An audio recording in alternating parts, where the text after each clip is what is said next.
யாராவது அந்த நேரத்துல வந்துட்டாங்கன்னா தனக்கு எடுத்து வச்சிருக்கிற உணவை கூட இன்னொருத்தருக்கு தரக்கூடிய அந்த வல்லமை எல்லாம், அந்த தாராள குணம் எல்லாம் இந்த கடகராசி கடக பெண்கள் தான் இருக்கு. இவங்களுடைய தியாகத்தை யாரும் அங்கீகரிக்கவும் மாட்டாங்க, மதிக்கவும் மாட்டாங்க, மறந்தும் போயிடுவாங்க. அப்ப அந்த தியாகம் பண்ண அந்த கடகராசி கடக பெண்ணுக்கு எவ்வளவு வேதனையா இருக்கு. குழந்தைகளுக்கு அதிகமா செல்லம் கொடுக்கறதும், குழந்தைங்க செஞ்ச தப்புக்கு தான் பழி ஏற்றுக்கிறதும் நடக்கும். ஒரு ஸ்கூல்ல போய் குழந்தைக்காக மன்னிப்பு கேட்கிற தாய் எல்லாம் பார்த்தீங்கன்னா கடகராசி கடகம் இருக்காங்க மேக்ஸிமம். கணவனால் கைவிடப்பட்டு குழந்தையோடு தனிச்சு விடப்பட்டு நடு ரோட்ல நிற்கக்கூடிய சூழல்லாம் இந்த ஹேமான்ற பெயர் கொண்ட பெண்களுக்கு, அநேக பெண்களுக்கு ஏற்படுது. இவர்கள் தன்னை அழித்துக் கொண்டே மற்றவர்கள் வாழ வச்சிருக்காங்க. இதுதான் இந்த கடகராசி கடக பெண்ணுடைய குணாதிசயம். அவங்களுடைய தியாகம் என்பது ஒரு மெழுகுவர்த்தியை போலதான், தன்னை உருக்கிக்கிட்டு தன்னை அழிச்சுக்கிட்டு ஆனா மற்றவங்களோட வாழ்க்கையில ஒளியேற்றுறது.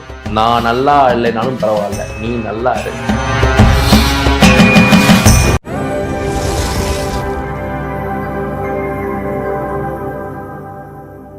வணக்கம்.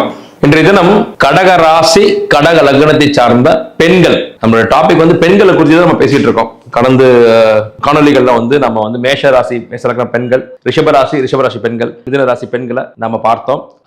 நேயர்களுடைய ஏகோபித்த அன்பையும் ஆதரவையும் அந்த பின்னூட்டங்களை நீங்க தெரிவிச்சிருந்தீங்க. அது என்றைக்கும் நான் தலை வணங்குறேன்.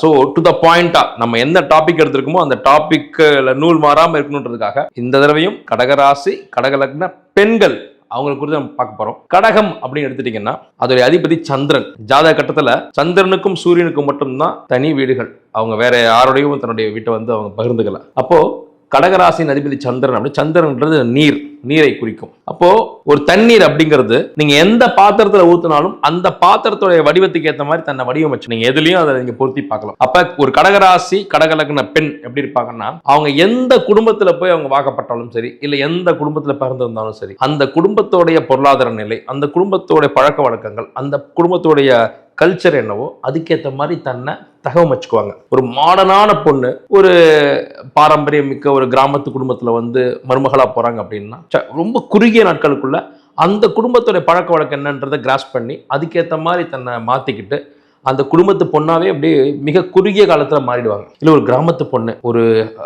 ஒரு நகரத்துல போய் படிக்க போறாங்க, ஒரு பிஜியில் தங்கி படிக்க போறாங்க, ஒரு ஹைஃபையான காலேஜில் அவங்க சீட்டு கிடைச்சிருச்சு மெரிட்ல. அப்படிங்கிறப்போ அந்த இடத்துக்கு அவங்க அதை டக்குன்னு மாத்திப்பாங்க. இப்படி இருந்த பொண்ணு அப்படி மாறிட்டாங்க அப்படின்னு. ஸோ இந்த குணத்தை கொடுக்கக்கூடியது அவங்களுடைய ராசிநாதன், அதாவது சந்திரன் தண்ணீர். அந்த தண்ணீர் கொடுக்கக்கூடிய அந்த கேரக்டர் தான் அந்த கடகராசி கடக பெண்ணுடைய கேரக்டராகவும் இருக்கும். இன்னொன்னு, இந்த சந்திரன் அப்படின்னாலே ஜோதிடத்துல தாயை குறிக்கும். சூரியன்னா தந்தை, சந்திரன்னா தாய். இவங்களுடைய லக்னாதிபதியே சந்திரன், ராசியாதிபதி சந்திரன். அப்படிங்கிறப்ப அந்த தாய்மை குணம் ரொம்ப அதிகமா இருக்கும். பெண் தாய்னாலே பெண் தான். அந்த பெண்கள்ல கடகராசி பெண்ணாவும் கடக லக்னத்து பெண்ணாவும் இருந்தீங்கன்னா அந்த தாய்மை குணம்ங்கிறது ரொம்ப அபாரமா இருக்கும். ஒரு குழந்தையெல்லாம் அவங்க ட்ரீட் பண்ற மாதிரி வேற யாரோடையும் ட்ரீட் பண்ண முடியாது. தன்னோட குழந்தைய பாத்துக்கிறதுல ஒரு விஷயமே இல்லைங்க. பக்கத்து வீட்டு குழந்தை, இல்ல அந்த நேரத்துல அறிமுகமாகிற குழந்தை, பஸ்ல அறிமுகமாகிற குழந்தைய அந்த குழந்தைய பேரண்ட்ஸ் யாராவது வச்சிருந்தாங்கன்னா, இவங்க உட்கார்ந்து இருக்கிறாங்கன்னா, இல்லை ஏதாவது நான் வாங்கி வச்சுக்கிறேன் அப்படின்னு சொல்லக்கூடிய அந்த மனசு எல்லாமே இந்த கடகராசி கடகலக்ன பெண்களுக்கு தான் வரும். அப்போ ஒரு கடகராசி கடகலக்ன பெண்ணை ஒரு தாயாக பெறப்பட்ட அந்த குழந்தைகள் பூர்வ ஜென்ம புண்ணியம் பண்ணியிருக்கணும். ஒரு கடகராசி கடகலக்ன பெண் உங்களுக்கு தாயாகவோ, மனைவியாகவோ, சகோதரியாகவோ, பாட்டியாகவோ, ஒரு தோழியாகவோ, ஒரு உடன் கோ ஒர்க்கராகவோ, இந்த மாதிரி ஒரு ஃப்ரெண்டாவோ கிடைக்கிறதுலாம் மிகப்பெரிய பொக்கிஷம். அப்போ இந்த கடகராசி கடகலக்ன பெண்கள் தன்னுடைய குடும்பத்தை நேசிக்கிறதுக்கு எந்த அளவுக்கு முயற்சி எடுத்துக்குவாங்களோ அதே போல இன்னொருத்தருடைய குடும்பத்தையும் நேசிப்பாங்க. இன்னும் மற்றவங்களுடைய கஷ்டத்தை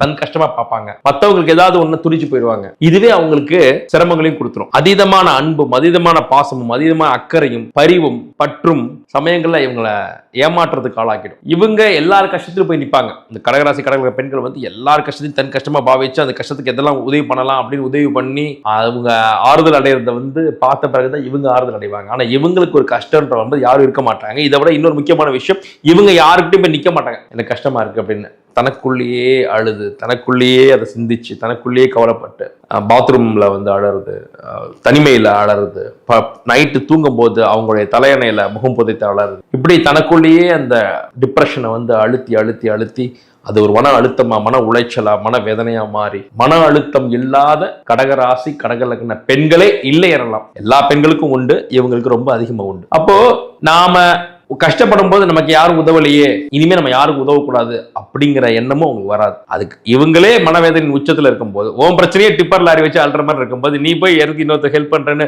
சந்தானம் கேட்குற மாதிரி, இவங்க பிரச்சனையே சமாளிக்க முடியாத அளவுக்கு இருந்தாலும் இன்னொருத்தருக்கு ஒரு உதவினா போய் நின்றுவாங்க. இவங்க சமைக்கும் போது எல்லாருக்கும் சேர்த்து சமைக்கிறதுலாம் இந்த குணாதிசயம் தான். பக்கத்து வீட்டு இருக்கிறவங்களுக்கு சேர்த்து சமைக்கிறது, ஒரு உணவை வந்து எல்லாருக்கும் பரிமாறி அவங்க சாப்பிட்றத பார்த்து சந்தோஷப்படுறதுன்னு ஒன்று இருக்குல்ல. இவங்களுக்குன்னு எடுத்து வச்சிருப்பாங்க ஒரு உணவு, யாராவது அந்த நேரத்தில் வந்துட்டாங்கன்னா தனக்கு எடுத்து வச்சிருக்கிற உணவை கூட இன்னொருத்தருக்கு தரக்கூடிய அந்த வல்லமை எல்லாம், அந்த தாராள குணம் எல்லாம் இந்த கடகராசி கடகரக பெண்களுக்கு தான் இருக்கும். நான் மீண்டும் சொல்கிறேன், இந்த குணாதிசயங்கள்லாம் எல்லா பெண்களுக்கும் இருக்கும். ஆனா இவங்களுக்கு ரொம்ப அதிகமா இருக்கும். உணவுங்கிறப்ப சந்திரன் தான் உணவு. அநேகமான கடகராசி கடகரக பெண்கள் உணவு சமைக்கிறதுல வல்லவர்களா தான் இருக்கிறாங்க. சாப்பிட்ற விஷயத்திலயும் சரி, சமைக்கிற விஷயத்திலயும் சரி, அதை பரிமாறி மற்றவர்களை உணவருந்தி வச்சு அதை அழகு பார்க்குற விஷயம் சரி, இந்த 3 நிலைகள்லையுமே கடகராசி கடகலக்ன பெண்கள் வல்லவர்களா தான் இருக்கிறாங்க. பெர்ஃபெக்ஷனிஸ்ட், எதையுமே அழகா செய்யணும். சந்திரனாலே அழகுங்க. ஒரு அழகு குறிக்கிறது சுக்கிரன் மட்டும் இல்லை, சந்திரன் தான். சந்திரன் உச்சம் பெற்ற இந்த ரோஹிணி நட்சத்திரம்லாம் பார்த்தீங்கன்னா அழகா இருப்பாங்க. அது மாதிரி இவங்க கடகராசி கடகலக்ன பெண்களும் ஒரு நேர்த்தியோட இருப்பாங்க. உடை அணியறதுல இருக்கட்டும், தன்னை அலங்கரிச்சுக்கிறதுல இருக்கட்டும், தன்னை மற்றவங்க கிட்ட எப்படி அவங்க வந்து பிரசன்ட் பண்றாங்கன்ற விதம், இதெல்லாமே இந்த சந்திரன் கூடிய அந்த அழகு நட்சி வந்து ரொம்ப அழாதியா இருக்கும். அதே போல மற்றவர்களுக்கு உதவி செஞ்சு அதுல கடன்பட்டு மற்றவங்க அடைக்க வேண்டிய கடனை அடைக்கக்கூடிய பெண்கள் எல்லாமே இந்த கடகராசி கடகலக்னத்துல இருக்கிறாங்க. நீங்க கமெண்ட்ஸை தெரிவிங்க. மற்றவங்க உதவி செய்ய போய் ஜாமீன் கையெழுத்து போட போய் அவங்க கடனை நான் அடைச்சிக்கிட்டு இருக்கேன் சார் அப்படின்றவங்க நிறைய பேர் இருப்பீங்க. குறிப்பா இங்க கடகத்துல செவ்வாய் நீசம். நான் எப்பவுமே நிறைய காணொலிகளை சொல்றதுதான், நீசம் பெற்ற கிரகத்தை தான் அந்த ராசிநாதர்கள், அந்த ராசியை சேர்ந்தவர்கள், அந்த லக்னத்தை சேர்ந்தவர்கள் வந்து அதையே தேடி போய் அதனாலே மனவேதனை அடையறதுமே நடக்கும். அப்ப இங்க செவ்வாய் நீசம் அப்படிங்கிறப்ப செவ்வாய் தான் கணவர், செவ்வாய் தான் வந்து அண்ணன் தம்பி, கூட பிறந்தவர்கள், குழந்தைகள், இது எல்லாமே. அப்போ தன்னுடைய குடும்பத்தை சார்ந்தது கணவன், இந்த குழந்தைங்க, அண்ணன் தம்பி, உற்றார் உறவினர், பங்காளி அங்காளி, இவங்க எல்லாருடைய அன்பும் வேணும். அன்புக்கு ஏங்குறது தான், எல்லாருமே அன்புக்கு தான் சார் ஏங்குறோம். இவங்களுடைய சூழல் இன்னும் ரொம்ப ரொம்ப அதிகமா அன்புக்கு ஏங்கக்கூடிய அமைப்புல இருக்காங்க. அந்த அன்பை நம்ம சம்பாதிச்சிடணும். எல்லாரும் நம்மள வந்து இந்த அக்கா வந்து எனக்கு ஹெல்ப் பண்ணிட்டாங்க, இந்த அக்கானால நான் நல்லா இருக்கேன் அப்படின்ற ஒரு வார்த்தை தான். இவங்க யார்கிட்ட உதவியும் கேட்க மாட்டாங்க. உங்களால நல்லா இருக்கேன்க்கா, அம்மா நான் உங்களால நல்லா இருக்கேன்மா, தங்கச்சி நான் உன்னால நல்லா இருக்கேன், அம்மா நான் உன்னாலதான் நல்லா இருக்கேன், நீ உன்னை கல்யாணம் பண்ணதுக்கு அப்புறம் தான் நான் நல்லா இருக்கேன் அப்படின்னு கணவர் சொல்றது, இதெல்லாம் ரொம்ப அவங்கள ரொம்ப சந்தோஷப்படுத்தும். ஆனா அன்பார்ச்சுனேட்லி இவங்களுடைய தியாகத்தை யாரும் அங்கீகரிக்கவும் மாட்டாங்க, மதிக்கவும் மாட்டாங்க, மறந்தும் போயிடுவாங்க. அப்ப அந்த தியாகம் பண்ண அந்த கடகராசி கடகர பெண்ணுக்கு எவ்வளவு வேதனையா இருக்கும். சோ அண்ணன் தம்பியால் மனவேதனைப்படாத கடகராசி கடகலக்ன பெண்களே இல்லை. தன்னுடைய சொந்த குழந்தைகளால் மனவேதனைப்படாத கடகராசி கடகலக்னமே இல்லை. ஏனென்றால் புத்திரஸ்தானம் எனக்கூடிய 5ஆம் இடம், இவங்களுடைய லக்னத்திலிருந்து 5ஆம் இடம் இவங்களுடைய புத்திரஸ்தானம். அங்கே இவங்களுடைய ராசியாதிபதி லக்னாதிபதி சந்திரன் நீசம். அப்ப குழந்தைகளுடைய நன்மதிப்பை நாம பெற்றுணும். நம்ம குழந்தை நம்மளை வந்து மதிக்கணும், நம்ம குழந்தை நம்மளை வந்து அம்மானு நேசிக்கணும், நம்மளை வெறுத்துடக்கூடாது அப்படிங்கிறது ரொம்ப கவனமா இருப்பாங்க. இந்த நீசம் அடைஞ்சதுனால என்ன ஆகும்னா, குழந்தைகளுக்கு அதிகமா செல்லம் கொடுக்கறதும், குழந்தைங்க செஞ்ச தப்புக்கு தான் பழி ஏத்துக்கிறதும் நடக்கும். ஒரு ஸ்கூல்ல போய் குழந்தைக்காக மன்னிப்பு கேட்கிற தாய் எல்லாம் பாத்தீங்கன்னா கடகராசி கடகலமா இருப்பாங்க மேக்சிமம். என்னாலதான் லீவ் போட்டான், என்னாலதான் ஹோம்ஒர்க் பண்ணல, நான் தான் வெளில கூட்டு போயிட்டேன், இனிமே கரெக்டா இருப்பான் அப்படின்னு தன் குழந்தைங்களை வந்து எங்கேயுமே விட்டு கொடுக்காம தன் குழந்தைங்க செஞ்ச தவறுக்கு தான் பழி ஏற்று அந்த பழியிலிருந்து, அந்த பாவத்திலிருந்து அந்த குழந்தைகளை காப்பாற்றி அதன் மூலமா அந்த குழந்தையில அன்பை பெற்ற முடியுமா அப்படின்னு போராடுறது எல்லாமே இந்த கடகராசி கடகலக்னம் தான். ஆனா அன்பார்ச்சுனேட்லி சேட்லி இந்த கடகராசி கடகலக்ன பெண்களுடைய தியாகத்தை அவங்களுடைய குழந்தைகளே அங்கீகரிக்கிறது இல்லை. இன்னும் தெளிவா சொல்லணும்னா, கடகராசி கடகலக்ன பெண் என்பவள் தன்னை தானே அழிச்சுக்கிட்டு ஒளி தரக்கூடிய மெழுகுவர்த்தி போன்றவள். பெண் என்றாலே தியாகத்தின் அடையாளம் தான். இதெல்லாம் நம்ம நிறைய கடந்து வந்துட்டோம். ஆனா கடகராசி கடகலக்ன பெண்கள் நம்ம குறிப்பிட்டு பேசும்போது அவங்களுடைய தியாகம் என்பது ஒரு மெழுகுவர்த்தியை போலத்தான். தன்னை உருக்கிக்கிட்டு தன்னை அழிச்சுக்கிட்டு ஆனா மற்றவங்களோட வாழ்க்கையில ஒளியேற்றுறது. நான் நல்லா இல்லைனாலும் பரவாயில்ல, நீ நல்லா இரு அப்படின்னு சொல்லக்கூடிய அந்த பெரிய மனம் படைத்தவர்கள் எல்லாமே இந்த கடகராசி கடகலக்ன பெண்கள் தான். எங்களுடைய அனுபவத்தில் நான் சொல்றேன், என்னோட அனுபவத்துல ஹேமா அப்படிங்கிற பேர் கொண்ட ஹெச்னு ஆரம்பிக்குது இல்லையா, அந்த ஹேமா அப்படிங்கிறவங்க எல்லாமே மோஸ்ட்லி பாத்தீங்கன்னா கடகராசி கடகலக்ன பெண்களா தான் இருக்காங்க. இந்த ஹேமான்னு பேரை வச்சவங்க ஹேமலதா ஹேமா, இந்த ஹேமான்னு வந்துட்டாலே அந்த பெண்களுடைய குடும்ப வாழ்க்கை மிகப்பெரிய சிக்கல்லையும், குடும்ப வாழ்க்கையில திருமண வாழ்க்கையில மிகப்பெரிய குளறுபடிகளையும், மிகப்பெரிய மனவேதைகளையும், கணவனால் கைவிடப்பட்டு குழந்தையோடு தனிச்சு விடப்பட்டு நடுரோட்டில் நிற்கக்கூடிய சூழல் தான் இந்த ஹேமான்ற பெயர் கொண்ட பெண்களுக்கு, அநேக பெண்களுக்கு ஏற்படுது. கமெண்ட்ஸ்ல ஹேமா அப்படின்ற பேர் உள்ளவங்க, ஹேமான்ற பேர் உள்ளவங்க தெரிவிங்க, அப்பதான் நான் சொல்றது உண்மை நிலை புரியும். ஏன்னா ஹேமா அப்படிங்கிறப்ப அந்த கடகம் வந்துடும். அதனால நான் இந்த இடத்துல ஹேமாவை பத்தி சொல்றேன்.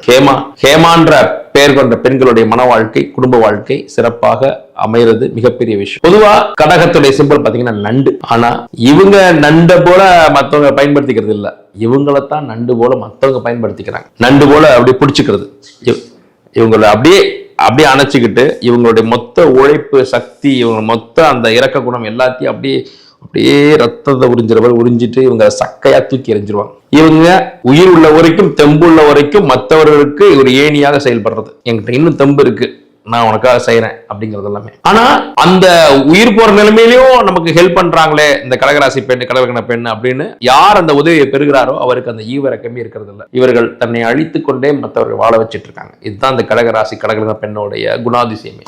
கடவுள் புண்ணியத்துல, நீங்க செஞ்ச பூர்வ புண்ணியத்துல உங்க வீட்டுல ஒரு கடகராசி கடகலக்ன பெண் உங்க வீட்டுல இருந்தாங்கன்னா, உங்களால் முடிந்த வரை உங்களுடைய சக்திக்கு உட்பட்டு அந்த தங்கைய, அந்த மனைவிய, அந்த தாய, அந்த சகோதரிய, உங்க வீட்டு பெண்ணை, கடகராசி கடகலக்ன பெண்ணை உங்களால் எந்த அளவுக்கு சந்தோஷமா வச்சுக்க முடியுமோ, நகை எடுத்து தர்றது, ஒரு நல்ல பட்டுப்புடவை எடுத்து தர்றது, ஒரு நல்ல ஆறுதல் வார்த்தை சொல்றது, அவங்களை அன்பா நடத்துறது, நல்ல அன்பான வார்த்தைகளை அவங்கள்ட்ட பேசுறதுன்னு அவங்கள சந்தோஷமா வச்சுக்கோங்க. பொதுவா நம்ம வீட்டு பெண்களை சந்தோஷமா வச்சிருந்தாலே அங்க செல்வம் சேரும். அந்த பெண் கடகராசி கடகலக்ன பெண்ணா இருந்தா, அவங்களை நீங்க சந்தோஷப்படுத்தினா, அவங்கள மன மகிழ்ச்சி வச்சிருந்தா, அவங்களை காயப்படுத்தாம இருந்தா, உங்களுடைய செல்வம்ங்கிறது மிக அதிகமா சேரும். உங்களுடைய வெற்றிகள்ன்றது மிக சீக்கிரம் உங்களை வந்து சேரும். கடகராசி கடகலக்ன பெண்கள் வழிபட வேண்டிய தெய்வம் முருகனும் சிவனும். உங்க வீட்டு பக்கத்தில் இருக்கக்கூடிய முருகன் கோயிலுக்கும், உங்க வீட்டு பக்கத்துக்கு ஒரு சிவன் கோயிலுக்கும் நீங்க போய் முதல்ல தரிசிங்க.